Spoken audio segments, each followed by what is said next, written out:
श्रीपञ्चमुखी हनुमान कवचं विनियोगः। ॐ अस्य श्रीपञ्चमुख हनुमन्मन्त्रस्य ब्रह्मा ऋषिः गायत्री छन्दः श्रीपञ्चमुख विराट हनुमान देवता ह्रीं बीजं श्रीं शक्तिः क्रौं कीलकं क्रूं कवचं क्रैं अस्त्राय फट् मम सकल कार्यार्थ सिद्ध्यर्थे जपे विनियोगः।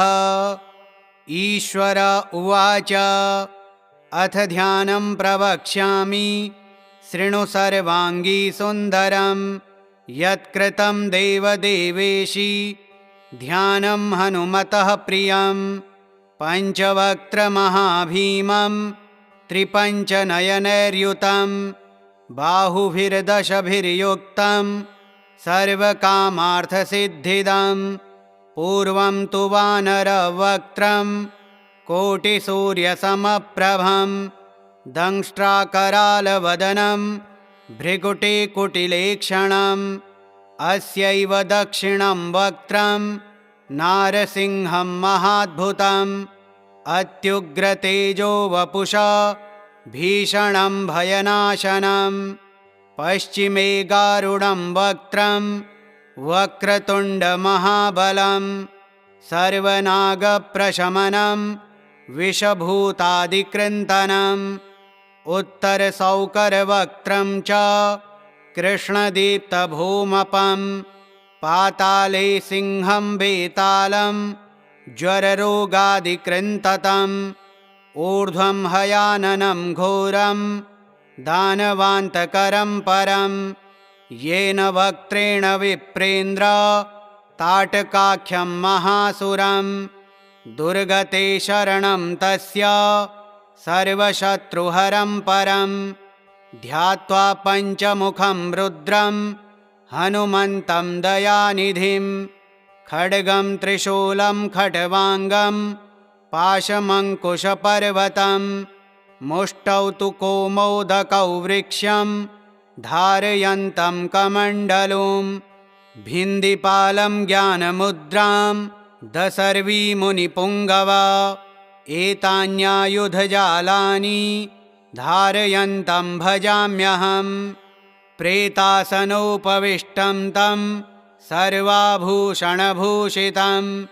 दिव्यमाल्याम्बरधरं दिव्यगन्धानुलेपनं सर्वैश्वर्यमयं देवं हनुमद्विश्वतोमुखं पञ्चास्यमच्युतमनेकविचित्रवर्णं वक्त्रं सशङ्खविभूतं कपिराजवीर्यं पीताम्बरादिमुकुटैरपि शोभिताङ्गं पिङ्गाक्षमञ्चनिसुतं ह्यनिशं स्मरामि मर्कटस्य महोत्साहं सर्वशोकविनाशनं शत्रुसंहर मां रक्ष्य श्रियै दापयं हरिम्। ॐ हरिमर्कटाय स्वाहा। ॐ नमो भगवते पञ्चवदनाय पूर्वकपिमुखाय सकलशत्रुसंहारणाय स्वाहा। ॐ नमो भगवते पञ्चवदनाय दक्षिणमुखाय करालवदनाय नरसिंहाय सकलभूतप्रेतप्रमथनाय स्वाहा। ॐ नमो भगवते पञ्चवदनाय पश्चिममुखाय गरुडाय सकलविषहराय स्वाहा। ॐ नमो भगवते पञ्चवदनाय उत्तरमुखाय आदिवराहाय सकलसम्पत्कराय स्वाहा। ॐ नमो भगवते पञ्चवदनाय ऊर्ध्वमुखाय हयग्रीवाय सकलजनवशीकरणाय स्वाहा। ॐ अस्य श्रीपञ्चमुखी हनुमत्कवचस्तोत्रमन्त्रस्य श्रीरामचन्द्रऋषिर्नुष्टुप्छन्दः श्रीसीतारामचन्द्रो देवता हनुमानतिबीजं वायुदेवता इति शक्तिः श्रीरामचन्द्रावर प्रसाद सिद्ध्यर्थे जपे विनियोगः करन्यासः। ॐ हं हनुमान अंगुष्ठाभ्यां नमः। ॐ वं वायुदेवता तर्जनीभ्यां नमः। ॐ अं अंजनीसुताय मध्यमाभ्यां नमः। ॐ रं रामदूताय अनामिकाभ्यां नमः। ॐ हं हनुमते कनिष्ठिकाभ्यां नमः। ॐ रुं रुद्रमूर्तये करतलकरपृष्ठाभ्यां नमः। हृदयादिन्यासः। ॐ हं हृदयाय नमः। ॐ वं शिरसे स्वाहा। ॐ अं शिखायै वषट्। ॐ रं कवचाय हुम्। ॐ हं नेत्रत्रयाय वषट्। ॐ रुं अस्त्राय फट्। श्रीरामदूताय आञ्जनेयाय वायुपुत्राय महाबलाय सीताशोकनिवारणाय महाबलप्रचण्डाय लङ्कापुरीदहनाय फाल्गुनसखाय कोलाहलसकलब्रह्माण्डविश्वरूपाय सप्तसमुद्रान्तराललङ्घिताय पिङ्गलनयनामितविक्रमाय सूर्यबिम्बफलसेवाधिष्ठितपराक्रमाय सञ्जीवन्या अङ्गदलक्ष्मणमहाकपिसैन्य प्राणदात्रे दशग्रीवविध्वंसनाय रामेष्टाय सीतासह रामचन्द्रवरप्रसादाय षट्प्रयोगागम पञ्चमुखी हनुमन्मन्त्रजपे विनियोगः। ॐ ह्रीं हरिमर्कटमर्कटाय स्वाहा।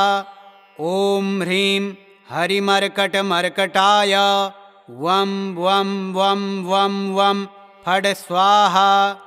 ॐ ह्रीं हरिमर्कटमर्कटाय फं फं फं फं फं स्वाहा। ॐ ह्रीं हरिमर्कटमर्कटाय खं खं खं खं खं मारणाय स्वाहा। ॐ ह्रीं हरिमर्कटमर्कटाय डं डं डं डं डं आकर्षणाय सकलसम्पत्कराय पञ्चमुखी वीरहनुमते पर्यन्त्रतन्त्रोच्चाटनाय स्वाहा। ॐ पूर्वकपिमुखाय पञ्चमुखी हनुमते ठं ठं ठं ठं ठं सकलशत्रुसंहारणाय स्वाहा।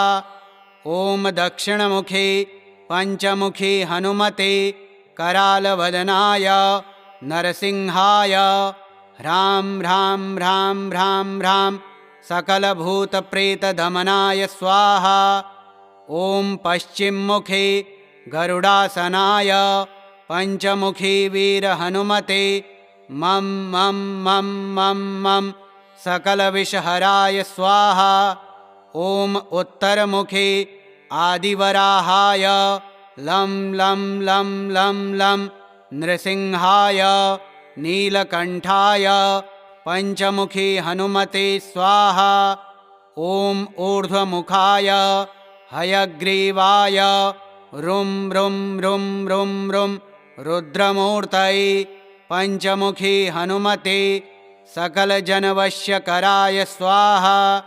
ॐ अञ्जनीसुताय वायुपुत्राय महाबलाय रामेष्टफाल्गुनसखाय सीताशोकनिवारणाय लक्ष्मणप्राणरक्षकाय कपिसैन्यप्रकाशाय दशग्रीवाभिमानदहनाय श्रीरामचन्द्रवरप्रसादकाय महावीर्या प्रथमब्रह्माण्डनायकाय पञ्चमुखी हनुमते भूतप्रेतपिशाच ब्रह्मराक्षस शाकिनी डाकिनी अंतरिक्षग्रह परयंत्र परमंत्र परतंत्र सर्वग्रहोच्चाटनाय सकलशत्रुसंहारणाय पंचमुखी हनुमद्वर प्रसादक सर्वरक्षकाय जं जं जं जं जं स्वाहा।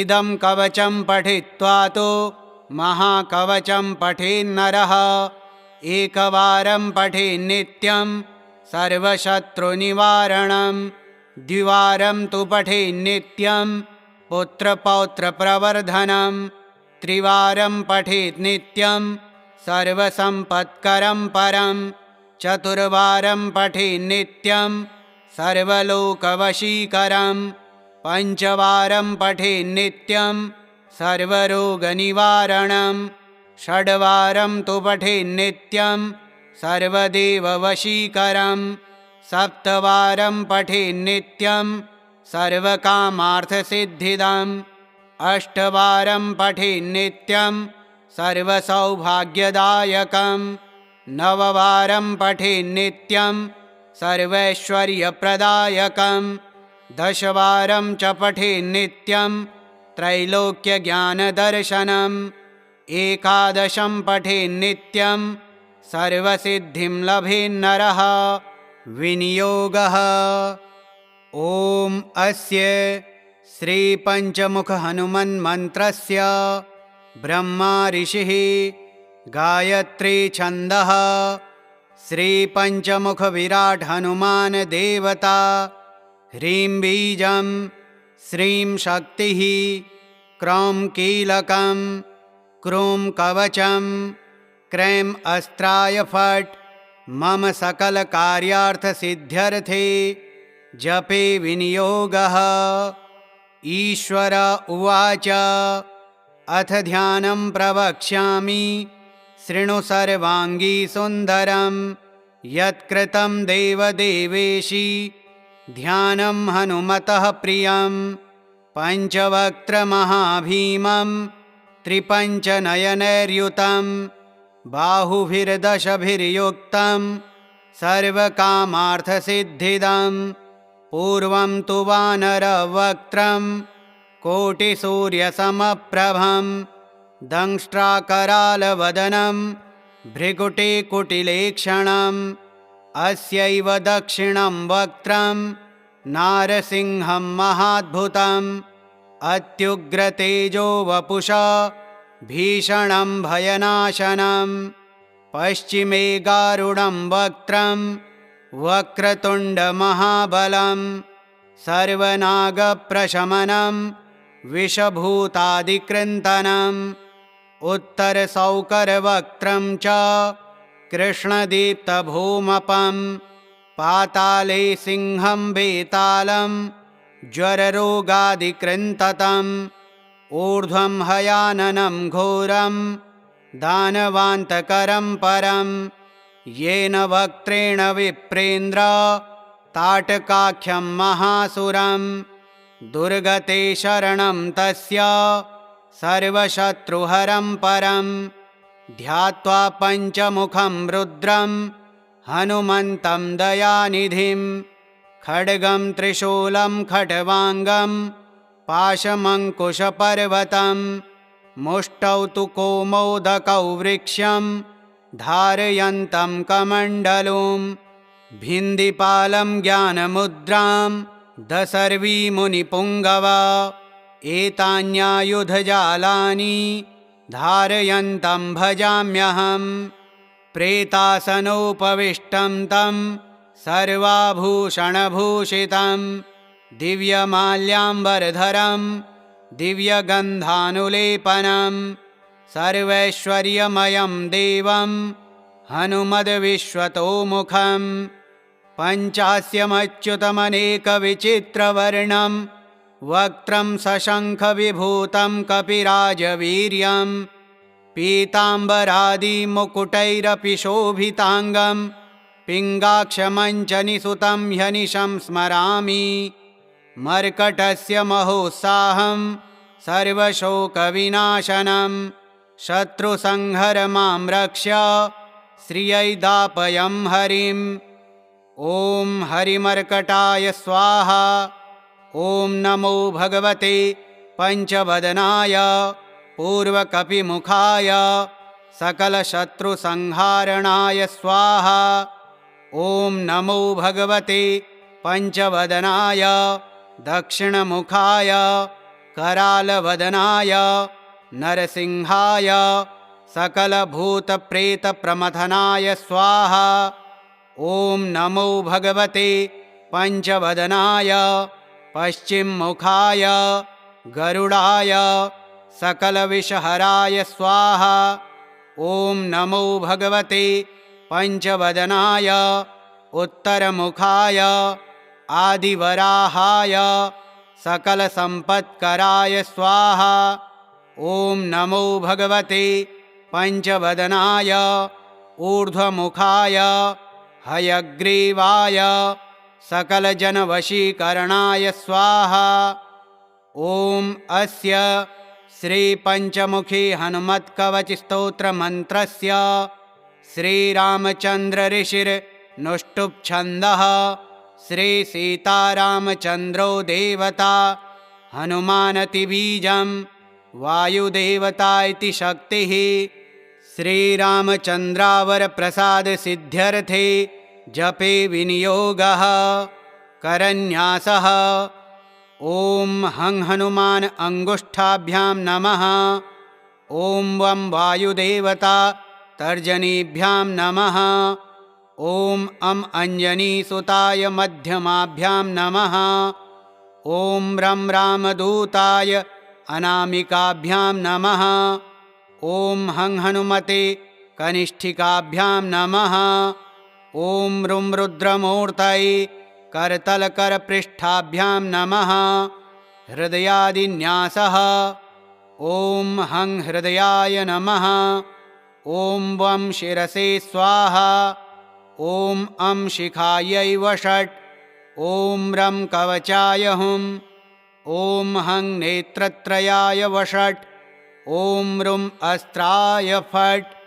श्रीरामदूताय आञ्जनेयाय वायुपुत्राय महाबलाय सीताशोकनिवारणाय महाबलप्रचण्डाय लङ्कापुरीदहनाय फाल्गुनसखाय कोलाहलसकलब्रह्माण्डविश्वरूपाय सप्तसमुद्रान्तराललङ्घिताय पिङ्गलनयनामितविक्रमाय सूर्यबिम्बफलसेवाधिष्ठितपराक्रमाय सञ्जीवन्या अङ्गदलक्ष्मणमहाकपिसैन्य प्राणदात्रे दशग्रीवविध्वंसनाय रामेष्टाय सीतासहरामचन्द्रवरप्रसादाय षट्प्रयोगागम पञ्चमुखी हनुमन्मन्त्रजपे विनियोगः। ॐ ह्रीं हरिमर्कटमर्कटाय स्वाहा। ॐ ह्रीं हरिमर्कटमर्कटाय वं वं वं वं वं फट् स्वाहा। ॐ ह्रीं हरिमर्कटमर्कटाय फं फं फं फं फं स्वाहा। ॐ ह्रीं हरिमर्कटमर्कटाय खं खं खं खं खं मारणाय स्वाहा। ॐ ह्रीं हरिमर्कटमर्कटाय डं डं डं डं डं आकर्षणाय सकलसम्पत्कराय पञ्चमुखी वीरहनुमते पर्यन्त्रतन्त्रोच्चाटनाय स्वाहा।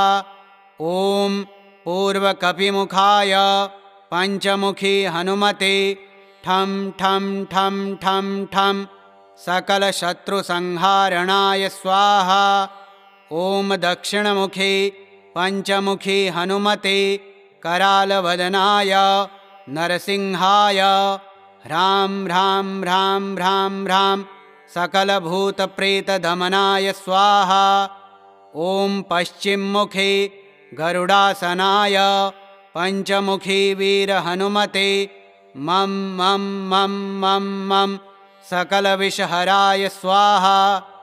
ॐ उत्तरमुखे आदिवराहाय लं लं लं लं लं नृसिंहाय नीलकण्ठाय पञ्चमुखी हनुमते स्वाहा। ॐ ऊर्ध्वमुखाय हयग्रीवाय रुं रुं रुं रुं रुं रुद्रमूर्तये पञ्चमुखी हनुमते सकलजनवश्यकराय स्वाहा। ॐ अञ्जनीसुताय वायुपुत्राय महाबलाय रामेष्टफाल्गुनसखाय सीताशोकनिवारणाय लक्ष्मणप्राणरक्षकाय कपिसैन्यप्रकाशाय दशग्रीवाभिमानदहनाय श्रीरामचन्द्रवरप्रसादकाय महावीर्या प्रथमब्रह्माण्डनायकाय पञ्चमुखी हनुमते भूतप्रेतपिशाच ब्रह्मराक्षस शाकिनी डाकिनी अंतरिक्षग्रह परयंत्र परमंत्र परतंत्र सर्वग्रहोच्चाटनाय सकलशत्रुसंहारणाय पंचमुखी हनुमद्वर प्रसादक सर्वरक्षकाय जं जं जं जं जं स्वाहा। इदं कवचं पठित्वा तो महाकवचं पठेन्नरः एकवारं पठेन्नित्यं सर्वशत्रुनिवारणं द्विवारं तु पठेन्नित्यं पुत्रपौत्रप्रवर्धनं त्रिवारं पठेन्नित्यं सर्वसम्पत्करं परं चतुर्वारं पठेन्नित्यं सर्वलोकवशीकरं पञ्चवारं पठेन्नित्यं सर्वरोगनिवारणं षड्वारं तु पठेन्नित्यं सर्वदेववशीकरं सप्तवारं पठेन्नित्यं सर्वकामार्थसिद्धिदम् अष्टवारं पठेन्नित्यं सर्वसौभाग्यदायकं नववारं पठेन्नित्यं सर्वैश्वर्यप्रदायकं दशवारं च पठेन्नित्यं त्रैलोक्यज्ञानदर्शनम् एकादशं पठेन्नित्यं सर्वसिद्धिं लभेन्नरः। विनियोगः। ॐ अस्य श्रीपञ्चमुखहनुमन्मन्त्रस्य ब्रह्मा ऋषिः गायत्री छन्दः श्रीपञ्चमुखविराट् हनुमान् देवता ह्रीं बीजं श्रीं शक्तिः क्रौं कीलकं क्रूं कवचं क्रैं अस्त्राय फट् मम सकलकार्यार्थसिद्ध्यर्थे जपे विनियोगः। ईश्वर उवाच अथ ध्यानं प्रवक्ष्यामि शृणु सर्वाङ्गी सुन्दरं यत्कृतं देवदेवेशी ध्यानं हनुमतः प्रियं पञ्चवक्त्रमहाभीमं त्रिपञ्चनयनैर्युतं बाहुभिर्दशभिर्युक्तं सर्वकामार्थसिद्धिदं पूर्वं तु वानरवक्त्रं कोटिसूर्यसमप्रभं दंष्ट्राकरालवदनं भृगुटिकुटिलेक्षणम् अस्यैव दक्षिणं वक्त्रं नारसिंहं महाद्भुतम् अत्युग्रतेजो वपुषा भीषणं भयनाशनं पश्चिमे गारुडं वक्त्रं वक्रतुण्डमहाबलं सर्वनागप्रशमनं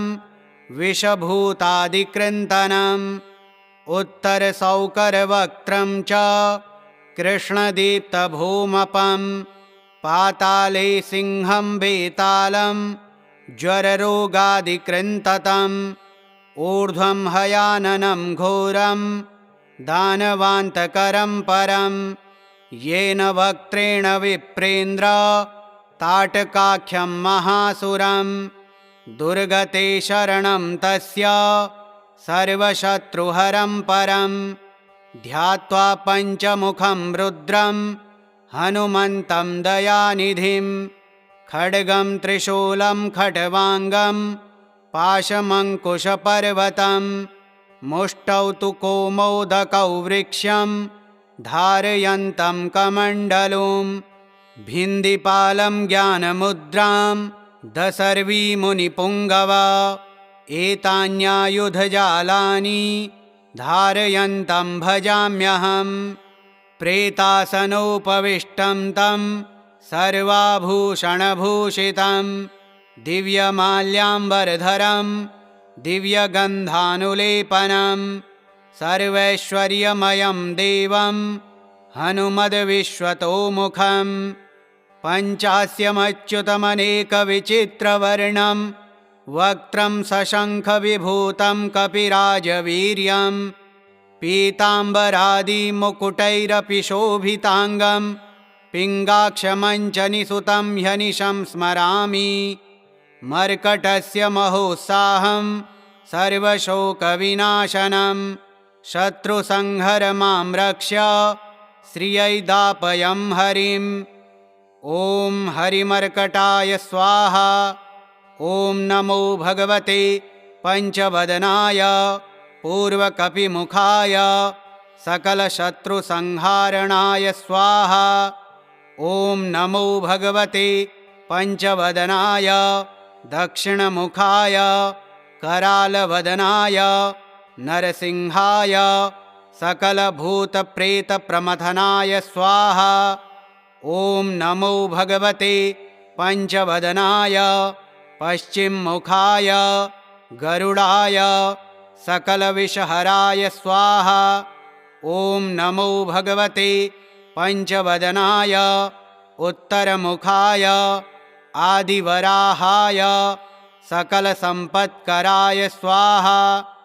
ॐ नमो भगवते पञ्चवदनाय ऊर्ध्वमुखाय हयग्रीवाय सकलजनवशीकरणाय स्वाहा। ॐ अस्य श्रीपञ्चमुखी हनुमत्कवचस्तोत्रमन्त्रस्य श्रीरामचन्द्रऋषिर्नुष्टुप्छन्दः श्रीसीतारामचन्द्रो देवता हनुमानतिबीजं वायुदेवता इति शक्तिः। श्रीरामचन्द्रावरप्रसादसिद्ध्यर्थे जपे विनियोगः करन्यासः। ॐ हं हनुमान अङ्गुष्ठाभ्यां नमः। ॐ वं वायुदेवता तर्जनीभ्यां नमः। ॐ अं अञ्जनीसुताय मध्यमाभ्यां नमः। ॐ रं रामदूताय अनामिकाभ्यां नमः। ॐ हं हनुमते कनिष्ठिकाभ्यां नमः। ॐ रुं रुद्रमूर्तये करतलकरपृष्ठाभ्यां नमः। हृदयादिन्यासः। ॐ हं हृदयाय नमः। ॐ वं शिरसे स्वाहा। ॐ अं शिखायै वषट्। ॐ रं कवचाय हुम्। ॐ हं नेत्रत्रयाय वषट्। ॐ रुं अस्त्राय फट्। श्रीरामदूताय आञ्जनेयाय वायुपुत्राय महाबलाय सीताशोकनिवारणाय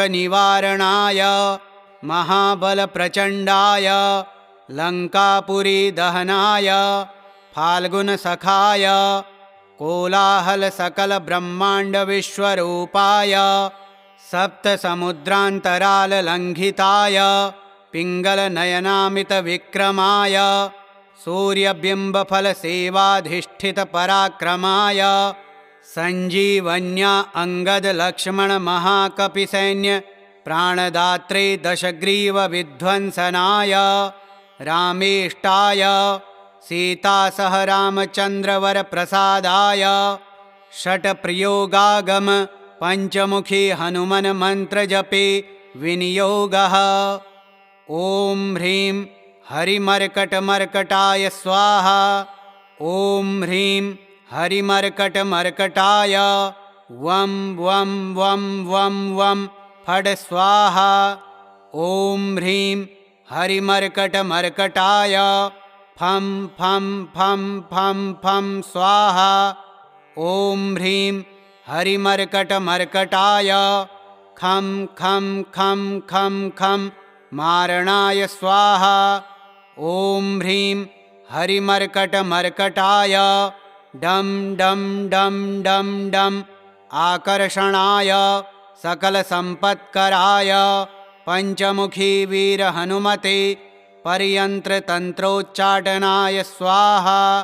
ॐ पूर्वकपिमुखाय पंचमुखी हनुमते ठं ठं ठं ठं ठं सकलशत्रुसंहारणाय स्वाहा। ॐ दक्षिणमुखी पंचमुखी हनुमते करालवदनाय नरसिंहाय ह्रां ह्रां ह्रां ह्रां ह्रां सकलभूतप्रेतदमनाय स्वाहा। ॐ पश्चिममुखी गरुडासनाय पंचमुखी वीरहनुमते मं मं मं मं मं सकलविषहराय स्वाहा। ॐ उत्तरमुखी आदिवराहाय लं लं लं लं लं नृसिंहाय नीलकण्ठाय पंचमुखी हनुमते स्वाहा। ॐ ऊर्ध्वमुखाय हयग्रीवाय रुं रुं रुं रुं रुं रुद्रमूर्तये पंचमुखी हनुमते सकलजनवश्यकराय स्वाहा। ॐ अञ्जनीसुताय वायुपुत्राय महाबलाय रामेष्टफाल्गुनसखाय सीताशोकनिवारणाय लक्ष्मणप्राणरक्षकाय कपिसैन्यप्रकाशाय दशग्रीवाभिमानदहनाय श्रीरामचन्द्रवरप्रसादकाय महावीर्याप्रथमब्रह्माण्डनायकाय पंचमुखी हनुमते भूतप्रेतपिशाच ब्रह्मराक्षस शाकिनी डाकिनी अंतरिक्षग्रह परयंत्र परमंत्र परतंत्र सर्वग्रहोच्चाटनाय सकलशत्रुसंहारणाय पंचमुखी हनुमद्वर प्रसादक सर्वरक्षकाय जं जं जं जं जं स्वाहा।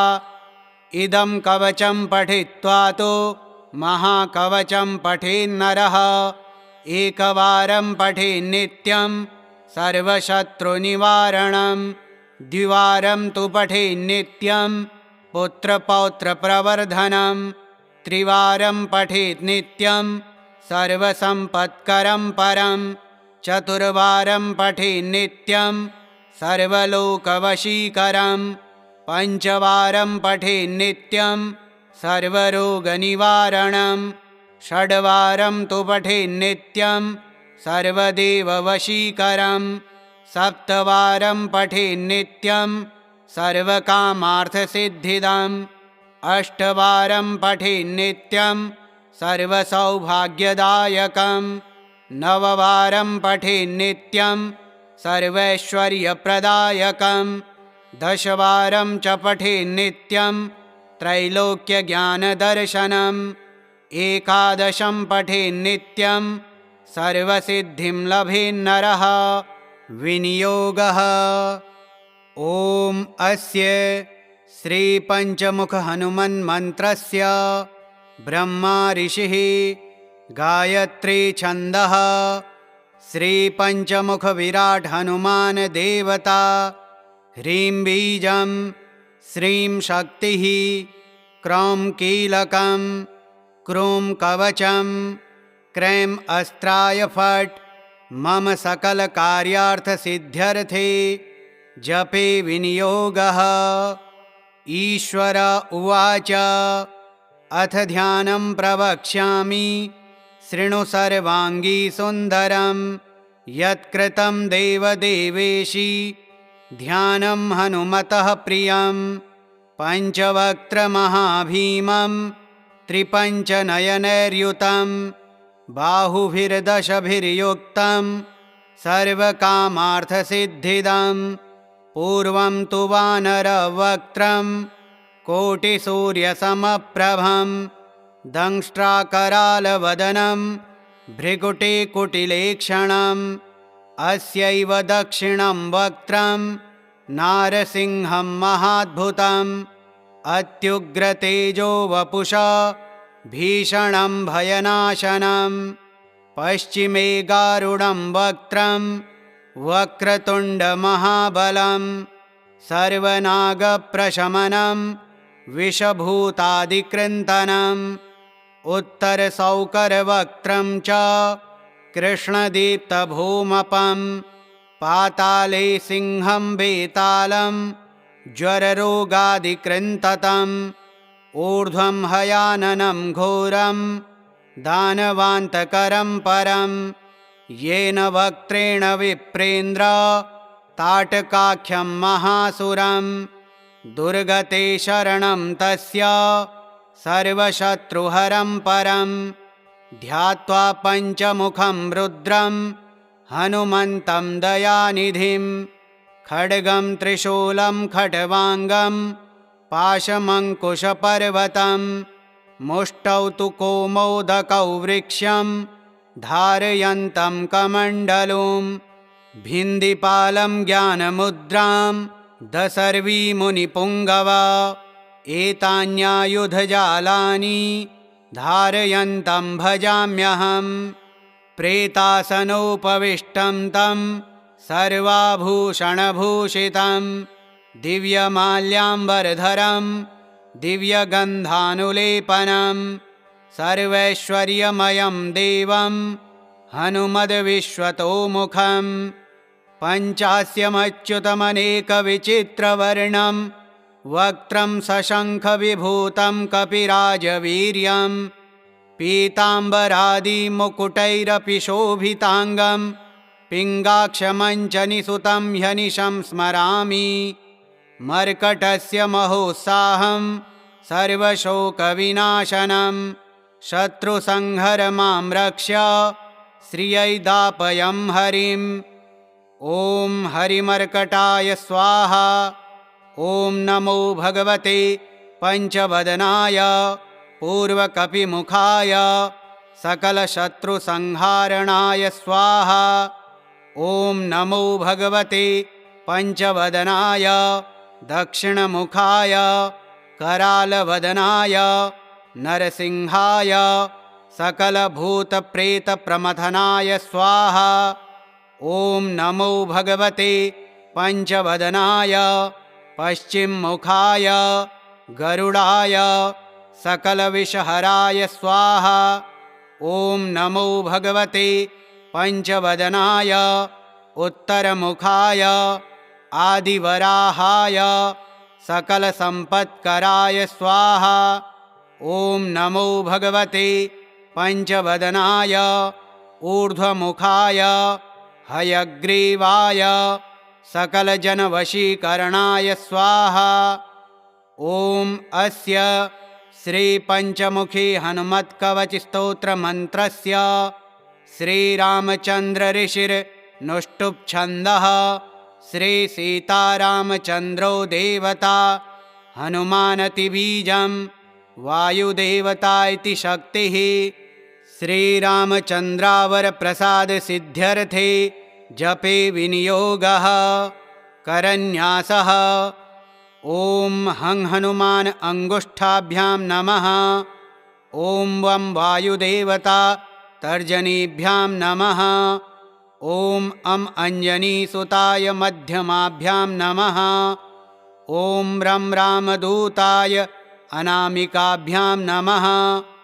ॐ हं हनुमते कनिष्ठिकाभ्यां नमः।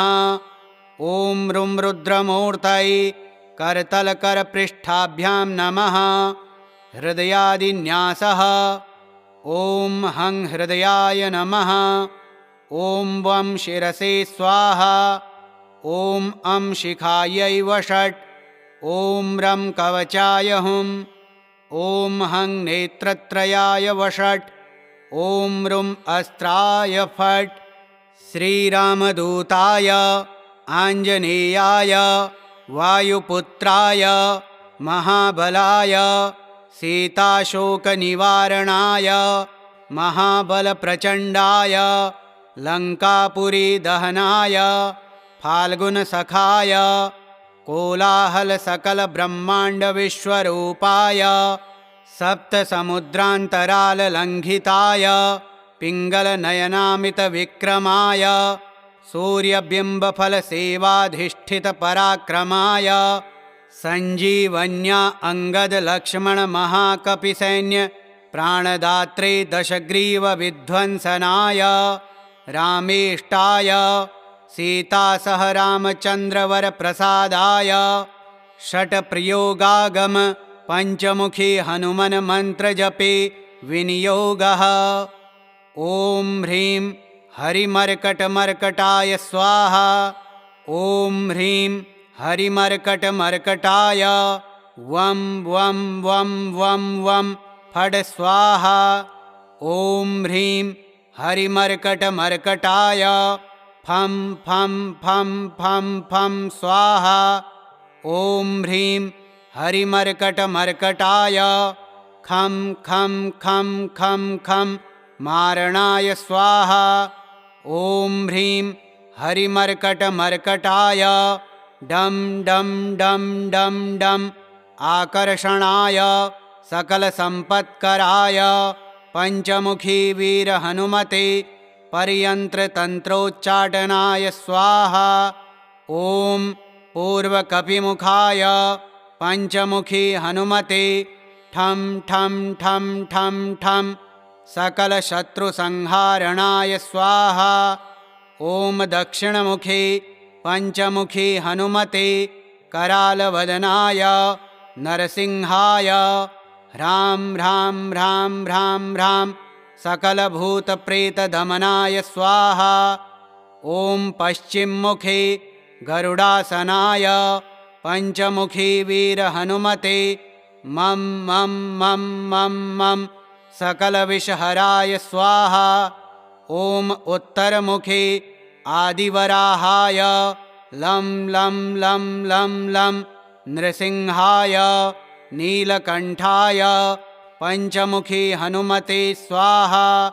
ॐ ऊर्ध्वमुखाय हयग्रीवाय रुं रुं रुं रुं रुं रुद्रमूर्तये पञ्चमुखी हनुमते सकलजनवश्यकराय स्वाहा। ॐ अञ्जनीसुताय वायुपुत्राय महाबलाय रामेष्टफाल्गुनसखाय सीताशोकनिवारणाय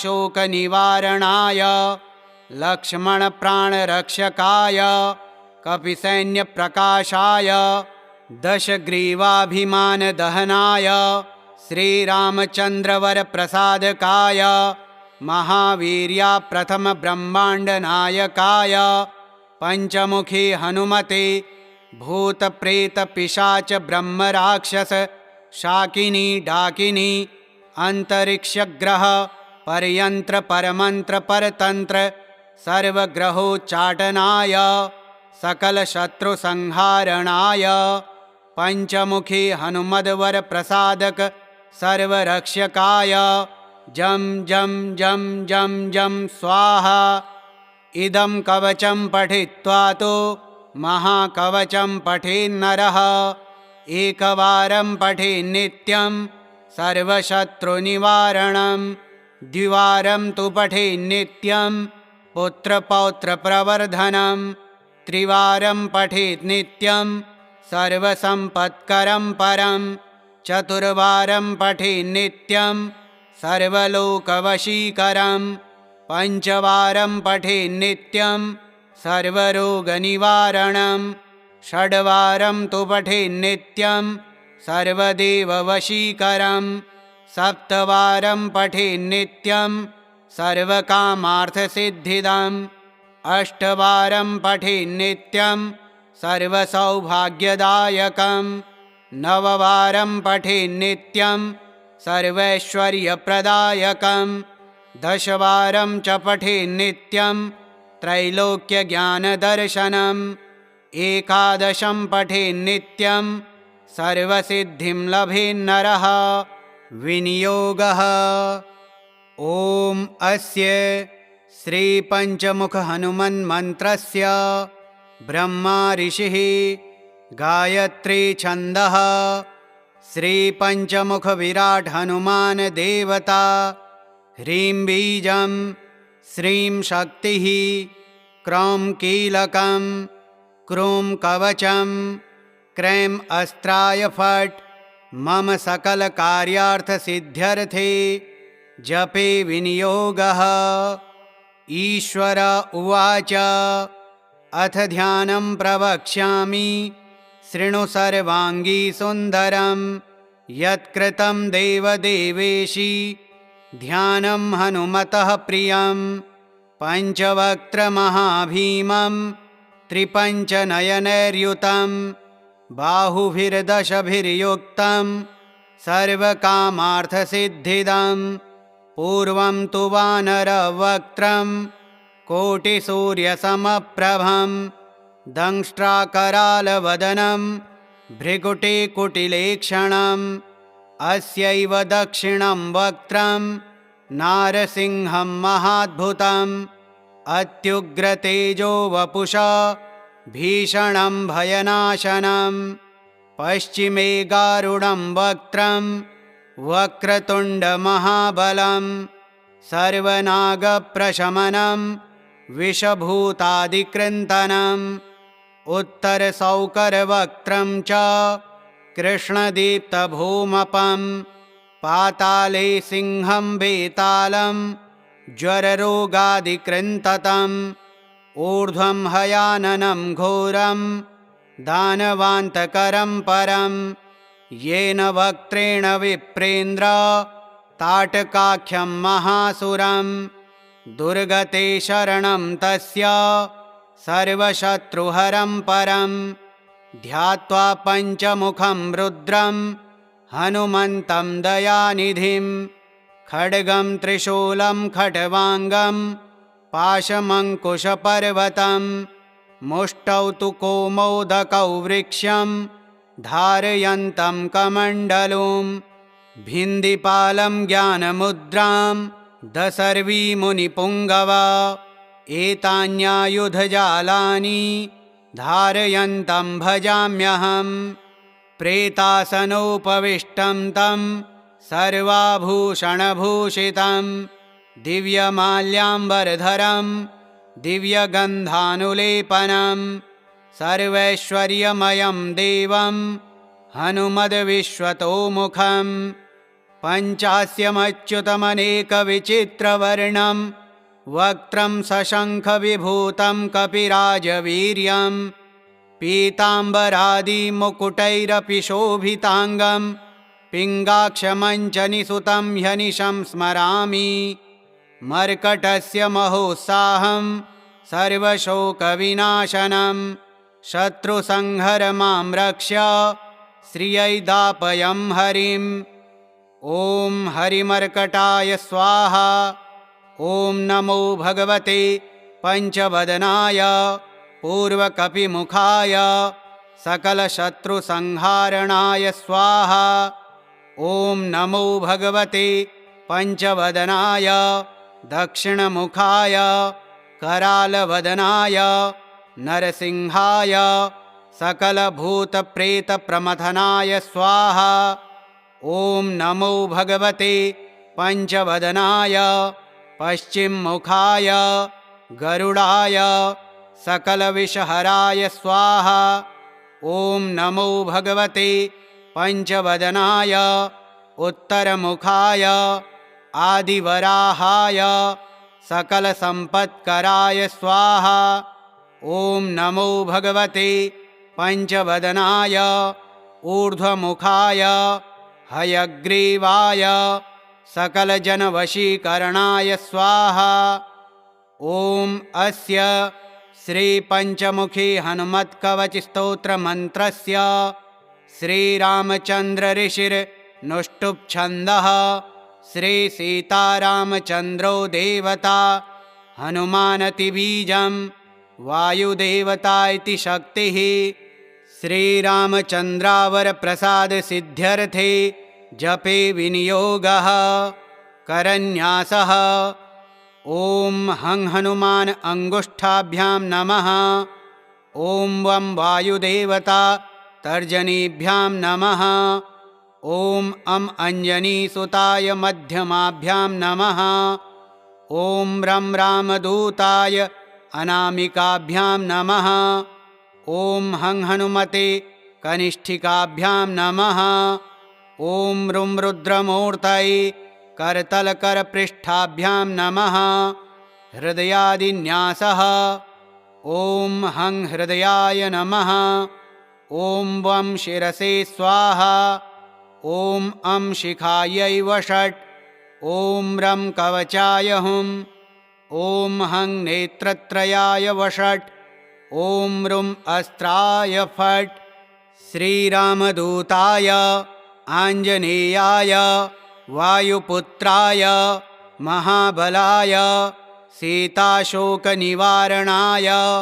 महाबलप्रचण्डाय लङ्कापुरीदहनाय फाल्गुनसखाय कोलाहलसकलब्रह्माण्डविश्वरूपाय सप्तसमुद्रान्तराललङ्घिताय पिङ्गलनयनामितविक्रमाय सूर्यबिम्बफलसेवाधिष्ठितपराक्रमाय सञ्जीवन्या अङ्गदलक्ष्मणमहाकपिसैन्य प्राणदात्रे दशग्रीवविध्वंसनाय रामेष्टाय सीतासहरामचन्द्रवरप्रसादाय षट्प्रयोगागम पञ्चमुखी हनुमन्मन्त्रजपे विनियोगः। ॐ ह्रीं हरिमर्कटमर्कटाय स्वाहा। ॐ ह्रीं हरिमर्कटमर्कटाय वं वं वं वं वं फट् स्वाहा। ॐ ह्रीं हरिमर्कटमर्कटाय फं फं फं फं फं स्वाहा। ॐ ह्रीं हरिमर्कटमर्कटाय खं खं खं खं खं मारणाय स्वाहा। ॐ ह्रीं हरिमर्कटमर्कटाय डं डं डं डं डं आकर्षणाय सकलसम्पत्कराय पञ्चमुखी वीरहनुमते पर्यन्त्रतन्त्रोच्चाटनाय स्वाहा। ॐ पूर्वकपिमुखाय पञ्चमुखी हनुमते ठं ठं ठं ठं ठं सकलशत्रुसंहारणाय स्वाहा। ॐ दक्षिणमुखे पञ्चमुखी हनुमते करालवदनाय नरसिंहाय ह्रां ह्रां ह्रां ह्रां ह्रां सकलभूतप्रेतदमनाय स्वाहा। ॐ पश्चिममुखे गरुडासनाय पञ्चमुखी वीरहनुमते मं मं मं मं मं सकलविषहराय स्वाहा। ॐ उत्तरमुखे आदिवराहाय लं लं लं लं लं नृसिंहाय नीलकण्ठाय पञ्चमुखी हनुमते स्वाहा। ॐ ऊर्ध्वमुखाय हयग्रीवाय रुं रुं रुं रुं रुं रुद्रमूर्तये पञ्चमुखी हनुमते सकलजनवश्यकराय स्वाहा। ॐ अञ्जनीसुताय वायुपुत्राय महाबलाय रामेष्टफाल्गुनसखाय सीताशोकनिवारणाय लक्ष्मणप्राणरक्षकाय कपिसैन्यप्रकाशाय दशग्रीवाभिमानदहनाय श्रीरामचन्द्रवरप्रसादकाय महावीर्या प्रथमब्रह्माण्डनायकाय पञ्चमुखी हनुमते भूतप्रेतपिशाच ब्रह्मराक्षस शाकिनी डाकिनी अंतरिक्षग्रह परयंत्र परमंत्र परतंत्र सर्वग्रहोच्चाटनाय सकलशत्रुसंहारणाय पञ्चमुखी हनुमद्वर प्रसादक सर्वरक्षकाय जं जं जं जं जं स्वाहा। इदं कवचं पठित्वा तो महाकवचं पठेन्नरः एकवारं पठेन्नित्यं सर्वशत्रुनिवारणं द्विवारं तु पठेन्नित्यं पुत्रपौत्रप्रवर्धनं त्रिवारं पठेन्नित्यं सर्वसम्पत्करं परं चतुर्वारं पठेन्नित्यं सर्वलोकवशीकरं पञ्चवारं पठेन्नित्यं सर्वरोगनिवारणं षड्वारं तु पठेन्नित्यं सर्वदेववशीकरं सप्तवारं पठेन्नित्यं सर्वकामार्थसिद्धिदम् अष्टवारं पठेन्नित्यं सर्वसौभाग्यदायकं नववारं पठेन्नित्यं सर्वैश्वर्यप्रदायकं 10 वारं च पठेन्नित्यं त्रैलोक्यज्ञानदर्शनम् 11 पठेन्नित्यं सर्वसिद्धिं लभेन्नरः। श्रीपञ्चमुखी हनुमत्कवचं श्रीहनुमतार्पणमस्तु। ॐ श्रीपञ्चमुखी हनुमद्देवाय नमः।